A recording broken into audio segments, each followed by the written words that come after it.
Memasuki minggu kedua di mana kemarin kita sudah dapatkan data non-farm payroll yang sebetulnya menurut saya ini tidak terlalu mengasihkan atau ya tidak berpengaruh signifikan ya. Karena datanya relatif berada dekat atau cukup dekat dengan ekspektasi dan kelihatan dari respon ataupun reaksi pasar yang tidak begitu bergairah. Nah, tapi masalahnya teman-teman di pertengahan malam kita melihat US dollar kembali mulai penurunan. Kira-kira ada apa ya? Mungkin salah satunya adalah penyebab dari pergeseran kekhawatiran dan ini dia ulasannya. So, kemarin kita sudah sempat bilang bahwa kalau misalkan kita menginginkan US dollar yang mengalami penurunan yang signifikan, maka kita perlu data at least non-farm payroll-nya berada di bawah 100.000.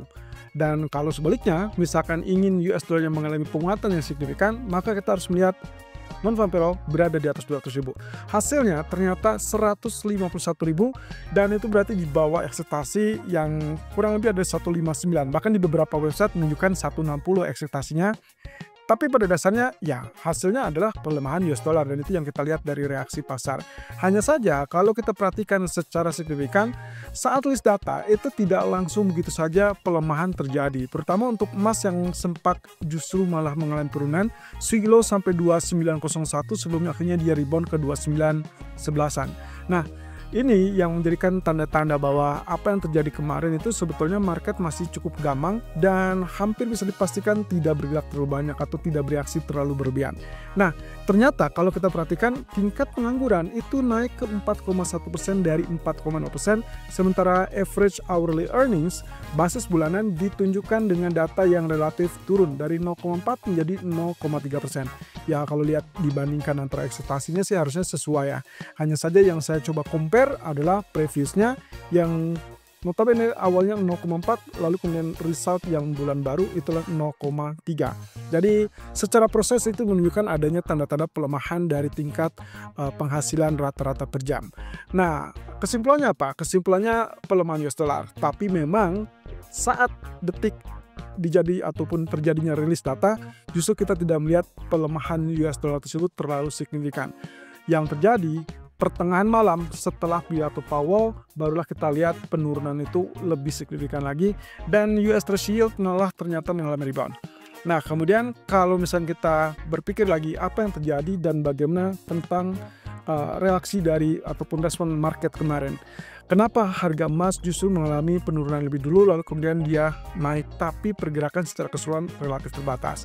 Oke, ada 3 penyebabnya di sini yang saya rangkum. Pertama yaitu kemungkinan karena data aktual yang tidak terlalu berlebihan atau tidak bisa dibilang tidak terlalu signifikan rendah ataupun tidak terlalu signifikan lebih tinggi. Artinya yang tadi, kalau misalkan kisarannya ada di kisaran 150 sampai 160, ya mungkin angka ini adalah relatif terlalu dekat dari ekspektasi sehingga tidak ada reaksi yang berlebihan. Yang kedua, kemungkinan adalah investor masih menunggu terkait dengan data pelengkap berikutnya dan itu dikaitkan dengan data CPI yang baru akan rilis minggu ini.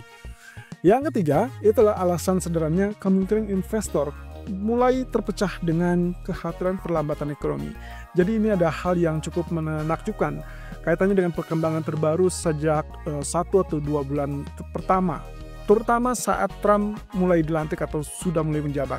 Nah, ini kaitannya dengan kekhawatiran resesi. Dan itu pula yang menurut saya dari 3 poin ataupun 3 alasan utama, saya menandai 2 alasan tersebut yang bisa dibilang cukup relevan lah ya. Nah, cuman masalahnya apakah ini akan menyebabkan pergeseran signifikan apa tidak? Lalu kemudian bagaimana dengan nasib US dollar, bagaimana dengan nasib gold? Selanjutnya itu tergantung dari sentimennya. Oke, so yang menjadi faktor penggeraknya diawali dengan kebijakan Trump. Dan ini dikaitkan dengan kebijakan tarif yang kita tahu bersama dari sejak bulan Februari, lalu kemudian diundur menjadi bulan Maret, itu adalah khususnya untuk Kanada dan Meksiko, 25% untuk tarif keduanya. Nah, tapi yang terakhir adalah di pertemuan 4 Maret atau di pengumuman 4 Maret, selang sehari mereka langsung mengumumkan ditunda kembali sampai ke bulan April. Sementara untuk China itu tetap berlanjut atau tetap berlaku, lalu kemudian ada agenda kemungkinan tarif resiprokal tentunya di bulan April. Nah, kemudian juga ada potensi setelah nantinya selesai dengan kebijakan tarif atau mungkin sudah mulai berjalan kebijakan tarif, nantinya akan melalui dengan proses berikutnya yaitu pemangkasan pajak. Nah, satu sisi ini menimbulkan kekhawatiran. Kalau semula kekhawatiran market lebih tertuju kepada melonjaknya inflasi gara-gara kebijakan tarif tersebut dan juga pemangkasan pajak, maka yang terjadi saat ini, pergeseran terjadi justru mereka melihat ada ketidakseimbangan sehingga akhirnya ada ancaman gangguan pasokan tapi melemahnya permintaan. Nah, ini kaitannya dengan pasar tenaga kerja yang kemarin kelihatannya agak sedikit dianggapnya mungkin melunak ya. Kalau kita kaitkan dengan data 2 bulan lalu 255.000, tentunya ini relatif lunak. Nah, sehingga kalau misalnya kita perhatikan, pergeseran itu mengarah kepada kekhawatiran tingkat pertumbuhan yang melambat. Kekhawatiran yang melambat ini gara-gara dari kebijakan tarif dan juga melemahnya permintaan akan mengarah kepada resesi, dan inilah yang membuat kenapa market, kalau Anda perhatikan, indeks sahamnya terus-terusan mengalami penurunan atau tekanan turun, walaupun kita lihat bahwa US Treasury-nya mengalami penurunan juga, lalu kemudian dolar juga mengalami pelemahan juga, dan ini juga yang membuat kenapa safe haven yang dituju adalah emas dan salah satunya adalah obligasi. Jadi kalau misalkan lihat dari pola-pola yang terjadi atau perkembangan yang terjadi pada market, jelas di sini ada tanda-tanda kekhawatiran mengarah kepada resesi, bukan lagi kekhawatiran inflasi seperti sebelumnya. Nah, ini adalah diagram ataupun grafik dari imbal hasil treasury yang mengalami penurunan signifikan. Yang ada di grafik ini adalah US Treasury Yield untuk 2 tahunan dan juga di-compare dengan 30 tahunan. Jadi kalau kita compare dua-duanya, yang satu adalah jangka pendek, yang satu adalah jangka panjang.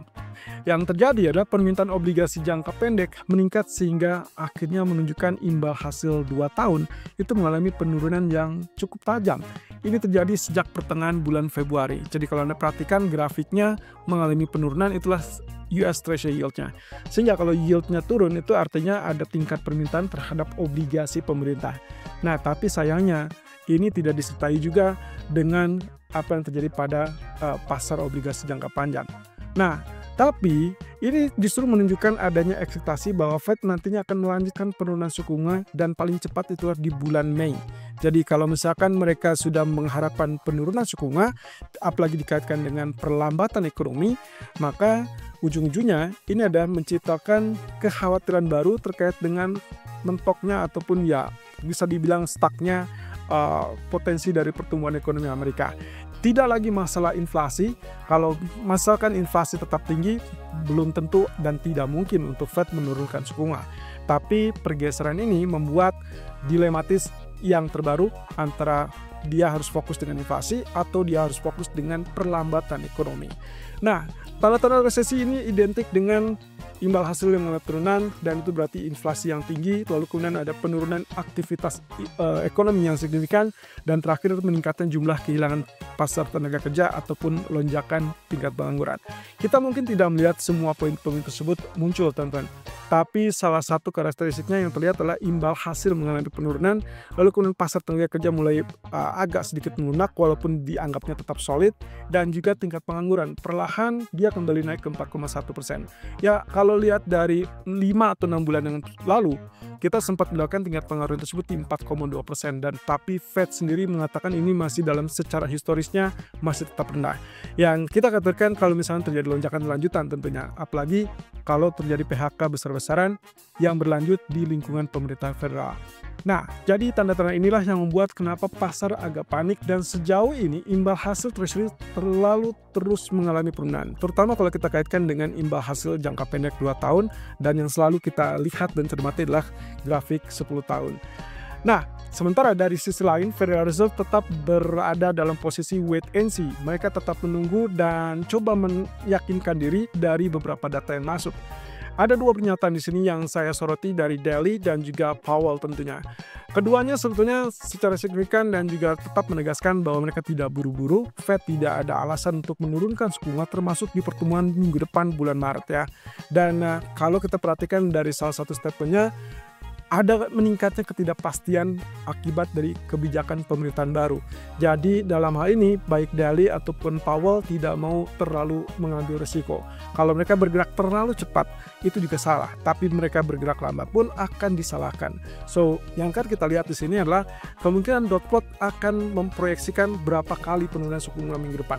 Kalau misalkan tetap signifikan atau katakanlah tetap sama dengan apa yang terjadi pada bulan Desember, yaitu 2 kali penurunan suku bunga, maka masih ada harapan untuk pembangkitan ekonomi, at least untuk menghindari resesi. Tapi kalau misalkan ternyata hanya 1 kali, berarti mungkin ya kategorinya mungkin sudah cukup parah atau memang tidak bisa dipaksakan untuk turunkan suku bunga. Nah, tapi kalau misalkan ternyata lebih dari 2 kali, ini yang mungkin akan menjadi perkembangan lebih lanjut kaitannya dengan seberapa besar kekhawatiran tersebut terhadap resesi atau potensi resesi itu melanda para pejabat Fed. Kita tinggal tunggu, minggu depan itu adalah jawabannya. Sementara itu agenda Trump untuk nanti malam, kita mungkin akan lihat ada 2 agenda. Yang pertama adalah pertemuan antara Trump dengan CEO teknologi. Selang 1 jam kemudian dia akan menandatangani executive order. Hanya saja saya tidak dapatkan informasi apa yang akan ditandatangani atau keputusan apa yang akan diputuskan. Tapi petunjuk yang saya dapatkan di akhir pekan kemarin bahwa Menteri Perdagangan mengatakan bahwa kebijakan tarif meskipun untuk Kanada dan Meksiko ditunda sampai bulan April, tapi yang jelas di sini kebijakan untuk aluminium dan juga baja itu masih tetap diberlakukan sesuai di tanggal 12. Nah, kita tinggal tunggu ya, apakah akan terjadi seperti yang kemarin atau minggu lalu bahwa itu langsung ditarik dan kemudian ditunda kembali atau bagaimana. Yang jelas ketidakpastian semakin jelas, semakin kelihatan, dan juga itu yang berdampak signifikan pada psikologi market atau sentimen market. Sementara ini adalah proyeksi terbaru dari Goldman Sachs dan juga Morgan Stanley. Keduanya menurunkan proyeksi pertumbuhan Amerika dari terutama untuk Morgan Stanley sendiri dia turunkan dari 1,9 menjadi 1,5. Kemudian untuk 2026-nya turun lagi dari 1,3 menjadi 1,2. Sementara Goldman Sachs itu turunkan dari 2,2 menjadi 1,7%. Yang cukup menarik adalah Morgan Stanley hanya memperkirakan 1 kali penurunan di tahun 2025 dan 2 kali penurunan di tahun 2026. Sebaliknya, hanya Goldman Sachs yang memperkirakan ada kemungkinan potensi resesi dan itu meningkat dari kemungkinan 15% menjadi 20%.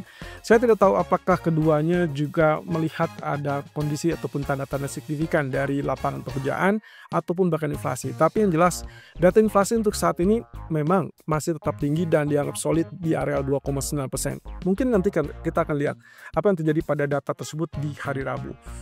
Dan untuk data ekonomi nanti malam kita hanya akan lihat dari New York Fed consumer expectation terhadap inflasi dan itu ekspektasi inflasi 1 tahun. Meskipun ini adalah data tingkat kedua teman-teman, tolong perhatikan data ini apakah terjadi lonjakan apa tidak. Kalau terjadi lonjakan maka ya semakin meningkatnya kekhawatiran terkait dengan resesi karena lonjakan inflasi, lalu kemudian pasar tenaga kerja yang kehilangan pekerjaan dan mungkin juga kaitannya dengan melemahnya permintaan ya. Ini yang mungkin akan signifikan semakin mendorong ataupun semakin kondisinya terlihat seperti tanda-tanda resesi yang tadi kita sebutkan. Tapi kalau cuman katakanlah angkanya masih cukup dekat atau bahkan di bawah ekspektasi, maka kemungkinan kita tidak melihat itu dan mungkin saja indeks saham akan mulai rebound di malam hari. Nah, tapi untuk minggu ini tetap fokus utama kita adalah inflasi dari Amerika.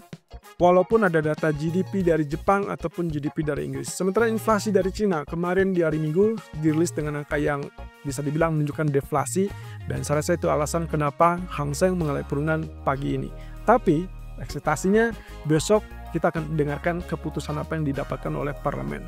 Oke, sampai ketemu nanti sore untuk melihat potensi selanjutnya dari pergerakan market yang hari ini akan tapi lebih cepat di jam 3 sore.